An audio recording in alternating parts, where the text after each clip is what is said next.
আসসালামু আলাইকুম, কেমন আছেন সবাই? আল্লাহর রহমতে আমিও ভালো আছি আপনাদের দোয়ায়। আজকে আমি মোয়া মাছের চচ্চড়ি করব হাতে মেখে বাটা মশলা দিয়ে। এখানে আমি 1 কাপের মতো পেঁয়াজ নিয়েছি, মরিচ গুঁড়া, হলুদ গুঁড়া, কাঁচামরিচ বাটা, আদা রসুন বাটা, পেঁয়াজ বাটা, ধনিয়া গুঁড়া। সরিষার তেল দিয়ে রান্না করব, তাই দিয়ে দিলাম সরিষার তেল। এবার ভালো করে মেখে নিব।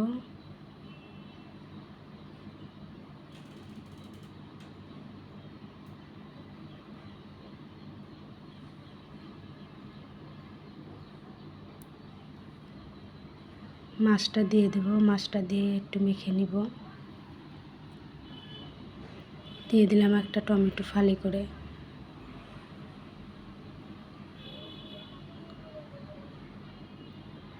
হাতে মাখা তরকারিটার স্বাদই আলাদা। ধনিয়া পাতা,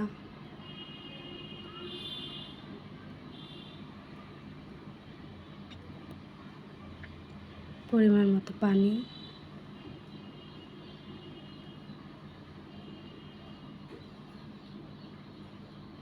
এবার ঢেকে দিব। পানি শুকিয়ে আসা পর্যন্ত অপেক্ষা করব।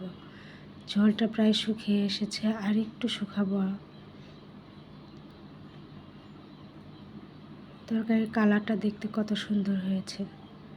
এই তো তরকারিটা হয়ে গেছে, দেখেছেন? দেখতে কত সুন্দর হয়েছে, খেতেও দারুণ হয়েছে। সবার কাছে নাকি তরকারিটা অনেক মজা লেগেছে। আপনারাও বাসায় ট্রাই করবেন।